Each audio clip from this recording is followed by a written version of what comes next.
his time, in his time, he makes all things beautiful in his time. Lord, please show me. Ndi kulandireni abale ndi alongo pano pa tiyankhuleni Ambuye. Lero ndi la Mulungu la 24 pa chaka, ndipo ndi pa 11 September chaka cha 2022, la Mulungu lopambana. Tikumbukire tili mwezi wa Baibulo. Ambuye Yesu tsiku la lero akutipatsa fanizo lotchuka kwambiri, fanizo la mwana olowerera, fanizo la nkhosa yotayika, fanizo la ndalama yotayika. Afuna tipindule chani, afuna tiphunzire chani? Mawu oyamba akuchokera m'buku la Exodo, mutu wa 32 ndime ya 7 kulekeza 11, kudzawerenganso 13 kulekeza 14. Amene akutiwerengera mawu oyamba ndi Honorable Victoria Kingston, MP wa Mangochi Central Constituency, St. Magdalena Parish, Koche, mu Diocese ya Mangochi. Mawu achiwiri akuchokera mkalata yoyamba ya Paulo yolembera Timoteyo, mutu wa 1 ndime ya 12 kulekeza 17. Amene akutiwerengera mawu achiwiri ndi Honorable Mary Mpanga, a MP a Palombe South Constituency, Palombe Parish, mu Archdiocese ya Blantyre. Ndipo mthenga wabwino ndi monga adalembera Luka woyera, mutu wa 15, titha kutero kuti mutu onse, ndime ya 1 kulekeza 32. Ndipo amene akutiwerengera mthenga wabwino komanso kutigawira mawu ndi Father Francis Damaseke, National Coordinator for Catholic Social Communications and Research Commission ku ECM. Tiyeni abale ndi alongo tisinkhesinkhe limodzi. Mawu oyamba. Mawu a m'buku la Exodo mutu 31 kuyambira ndime ya 7 kulekeza 11, ndi uzayambiranso ndime ya 13 kulekeza 14. Pamenepo chauta anawuza Mose kuti, fulumira, sika phiri, chifukwa anthu ako amene wasogolera powatulutsa ku Igupto aja aziyipisa kwambiri. Asiya mwansanga zonse zija zimene ndinawalamula kuti azichita. Azipangira fano la mwana wa ng'ombe wagolide wosungunula, ndipo alipembeza ndi kulipemphera nsembe, namanena kuti, inu Aisraeli, nayi milungu yanu imene idakutulutsani ku Igupto. Ndipo chauta anawonjeza kuti, anthu amenewa ndikuwadziwa ngokanika kwambiri. N'chifukwa chake tsono undileke kuti ndiawononge, chifukwa ndili wokwiya kwambiri.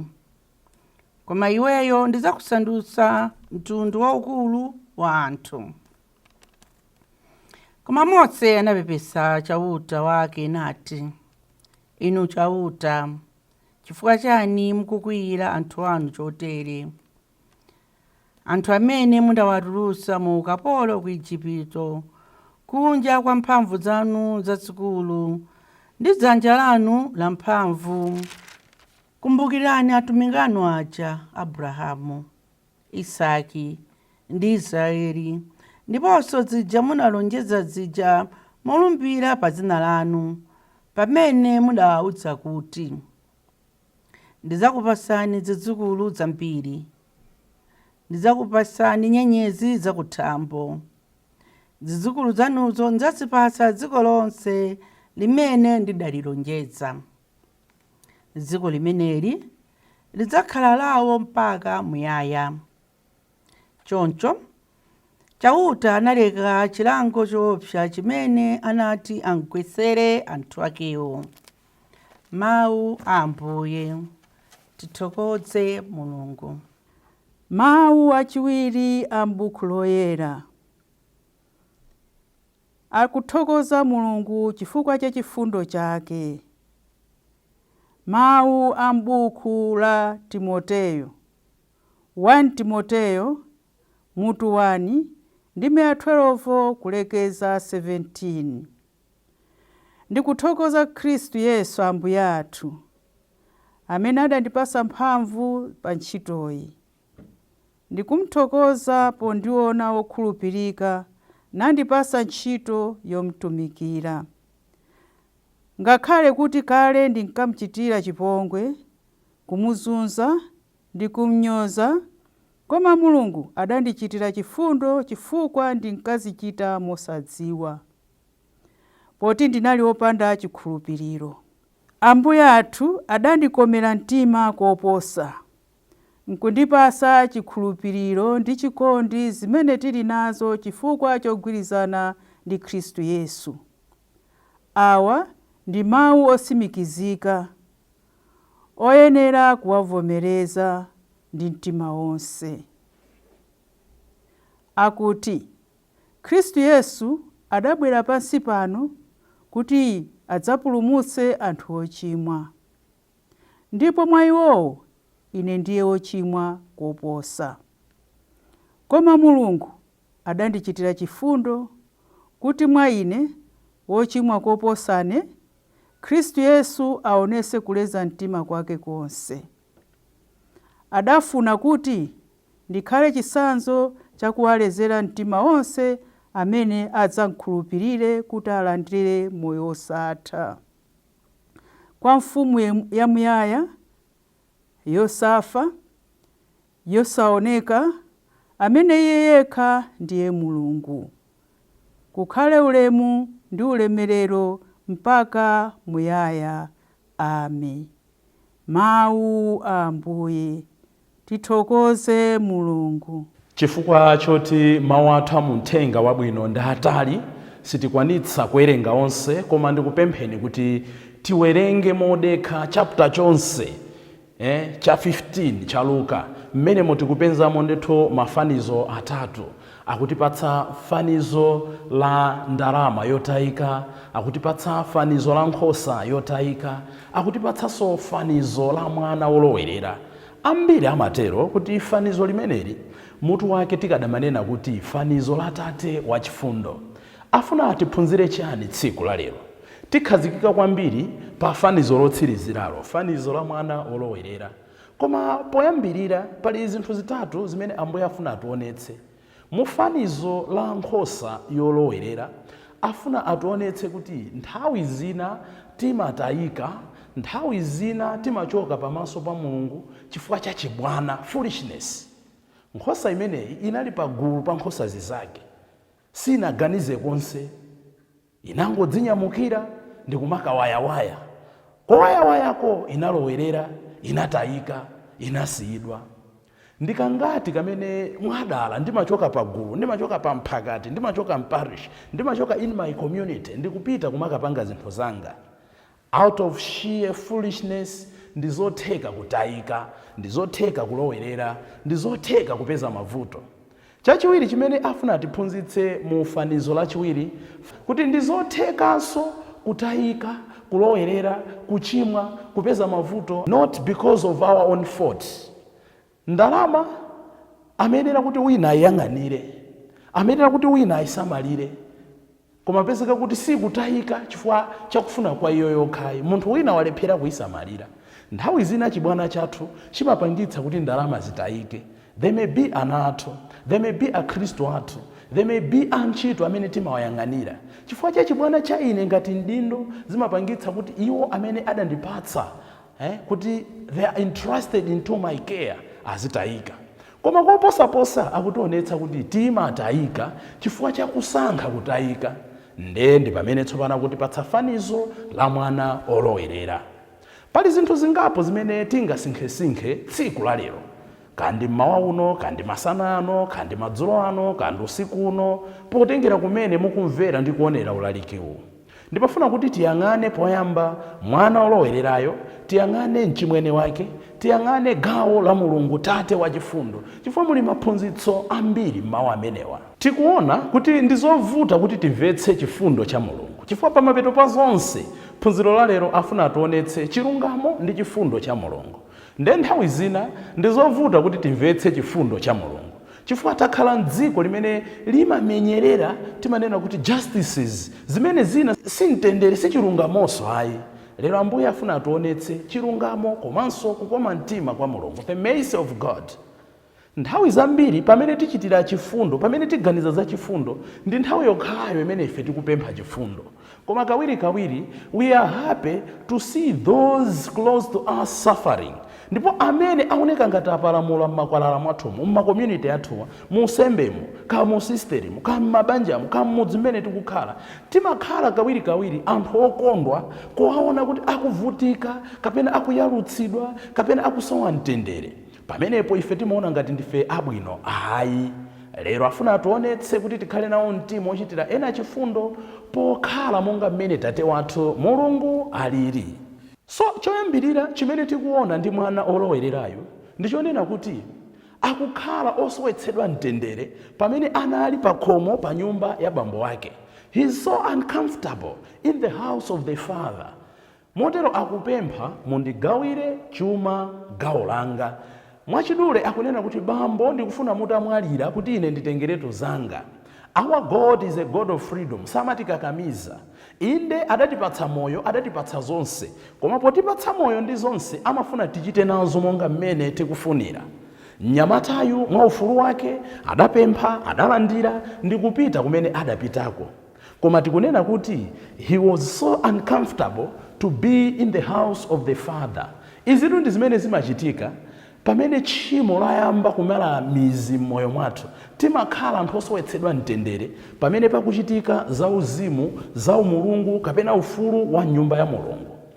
Akunyamuka, akupita kutali. Mukumbukire zina achitika ndi mizimu yoyipa ija inamuuza Yesu atayipeza nyumba ya Mulungu. Kodi mwabwera kudzationonga? Takudziwani inu ndinoyera uja mwana wa Mulungu. Musatipweteke chonde takupemphani. Kusowa mtendere pamene pakuchitika za uzimu. How many of us timapanga the same? Kusowa mtendere pamene pakuchitika za uzimu. I've seen people, ine ndi mmodzi mwa iwo, timaonerera mipira. Masiku ano kuli Premier League. Man U versus Chelsea, Chelsea versus Arsenal, Arsenal versus Liverpool. Anthu timakwanitsa kuonera mipira ija yonse itatu nthawi imodzi, osaphetira, osagona. We are so comfortable. Sinena kuti kuonera mpira ndi tchimo ayi, koma mukaone nsembe ya misa kungokhala 1 hour 30 minutes. Bambo jama talikitsa nsembe ya misa. We are so uncomfortable pa za uzimu. We are so uncomfortable nyumba ya Mulungu. How many of us timapita ku church kumakagona? How many of us timapita ku church kumaseweretsa mafoni athu? Njira yoyamba yosonyeza kuti demoni wayamba kumanga mizu mwa ife tikusowa mtendere nyumba ya atate athu. Koma tikumva kuti mnyamatayu atakhala adadzigunda, adabwerera kwa bambo wake. He came to his senses. We must come to our senses. Mulungu samatikakamiza. He doesn't force us. Koma tikabwerera amakhala okondwa.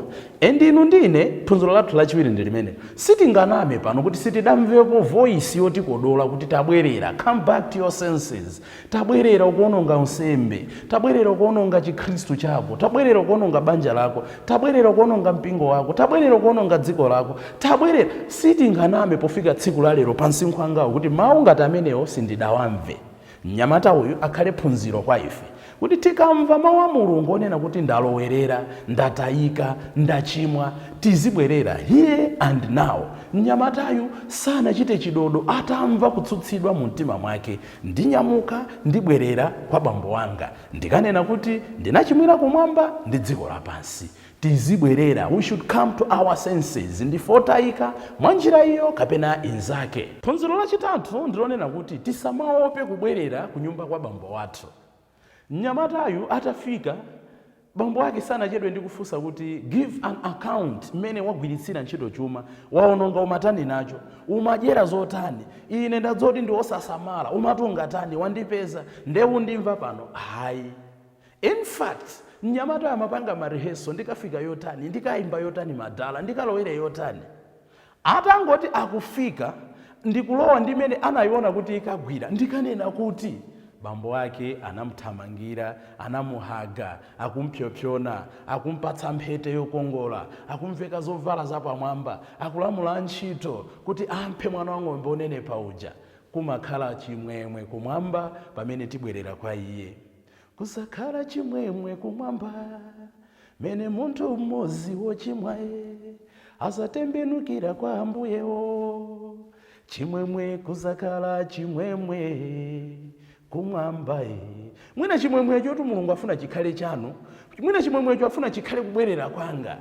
Mulungu samafuna ana account kuti tinalowerera bwanji, ayi. Ndife amene timayamba kunama.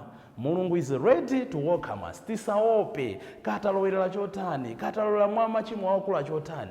My sins are higher than the mountains, my sins are deeper than the oceans. Mulungu ndokonzeka kutilandira. Tikhala anthu okondwa kubwerera nyumba ya tate wathu. After all, tikawerenga Exodus 34 ndi 6 amatiuza kuti Mulungu pomuuza Mose adanena kuti chauta, chauta, chauta. Mulungu wachifundo, okoma mtima, okhululuka, osakwiya nsanga. Ndiye Mulungu wathu, tizibwerera kwa iye.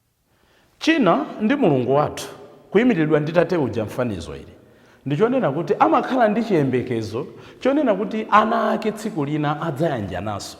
Mukuona mwana wang'ono analowerera kuononga chuma chimene chinali cha bambo wake komanso chuma cha family. Ndipo mwana wamkulu atamva kuti mwana wang'ono wabwera, nayenso sanali okondwa, anakwiya nazo. Panali chinkolerano, situdzoti nkhani inatha bwanji. But tikunena kuti Mulungu kuyimirira tate uja amakhala ndi chiyembekezo kuti tsiku lina ana ake adzayankhulana, adzakhululukirana. Iwe m'bale wakoyo anali atafa, tiye tikondwere limodzi, takhapana nthawi yokwanira. Mulungu akuyembekeza kuti tiyanjane, Mulungu akuyembekeza kuti tiyendere limodzi. Timalize ndi kuona mchimwene wamkulu, the elder brother, amene tidantchula kuti achimwene akulu. Tikayang'ana achimwene akulu akuoneka kuti ndi mnyamata wabwino, ndipo we can sympathize with him. Even mmene ng'ono wake amabwera anali kugwira ntchito, very hard working, very industrious. Ndipo nthawi yonse imene ng'ono wake adalowerera iye anali pa khomo paja akutumikira. Koma taonani mwa iye tikuona kuti anali pa khomo koma anali atalowerera. Ng'ono wake anali kolowerera koma mumtima mwake unali pa khomo pa bambo wake. Atangofika mawu amene akuyankhula, titenge mawu awiri okha osonyeza kuti amadzimva ukapolo mwa iye. Choyamba kunena kuti ine ndakugwirirani ntchito pa khomo pano zaka zonsezi ngati kapolo, simudandipatseko ndikatonde nkamodzi komwe kuti ndichitire phwando ndi anzanga. Meaning mumtima mwake ngakhala anali pa khomo amadzimva ukapolo, ndikukhala pa khomo pano ndikugwira ntchito ngati kapolo. Mwana uja analowerera, anampatsa chuma, wabwera amphera ng'ombe yonenepa, amva zovala zokongola zimene ine ndali kuzigwirira ntchito. Ine ndagwira ntchito ngati kapolo. Amadzitenga ngati kapolo ali mnyumba ya bambo wake. Wina analowerera ku kapoloko anadzisandutsa mfulu nkubwerera pa khomo pa bambo wake. Tachuluka anthu amene tili mnyumba ya tate wathu, tili mu mpingo wake koma ndife akapolo mu nsembe. Kungokamba nkhani za mapemphero kukwiya, masalimo oyimbira kukwiya, nsembe ya misa yoyimbira kukwiya. Ndinalemba nthawi ina kuti pali zigawo ziwiri za nsembe ya misa zimene sizimafunika tizinena koma tizimba. Hallelujah, hallelujah. Because amatikumbutsa the great Paschal mysteries. We are joining the choirs of angels. Hallelujah, matamando kwa Mulungu komanso oyera oyera. Ndeti manena kuti ponena kuti tikunena kuti tikujoina, tilumikizane ndi nyimbo za magulu angelo akumwamba amene amayimba usana ndi usiku. Oyera, oyera, oyera. Kena kuti madzanena kuti ponena kuti chabwino timamvetsetsana chifukwa cha nthawi. But the point is mchimwene wamkulu anali pa khomo koma amadzimva ukapolo. Titokhala pa kwaya ndikumangogwira ntchito ya kwaya ngati kapolo. Sindilanda Eucharistia, sindichita nawo za chitukuko, sindimva kukoma zimene ndikupangazo. Ndidangodzisandutsa ngati kapolo oyimbira mpingo, wansembe opempheretsa, osati opindula ndi mapemphero.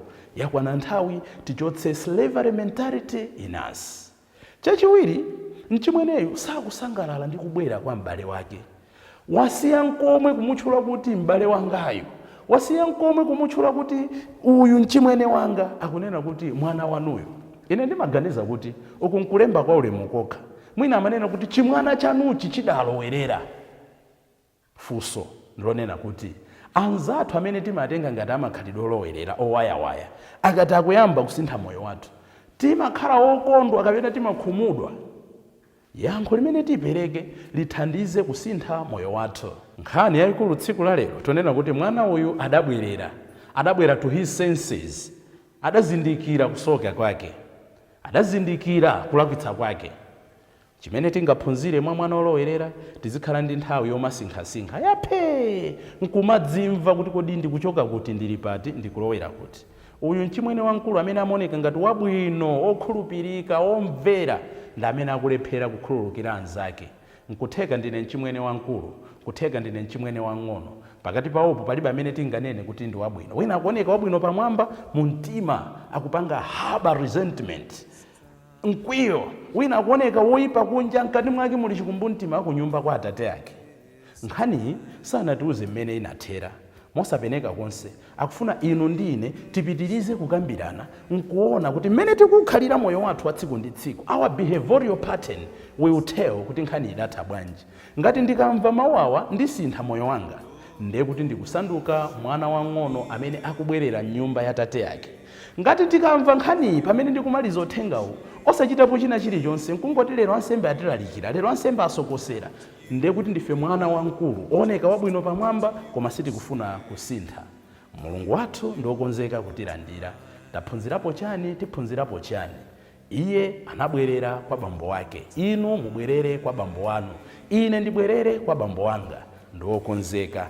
Mwana wanga, zanga zonse ndi zako. Tipemphererane tsiku la lero kuti tikhala anthu osinthika, tibwerere kwa bambo wathu. M'dzina la Atate ndi la Mwana ndi la Mzimu Woyera. Amen. Lord, my life to you I bring. May each song I have to sing be to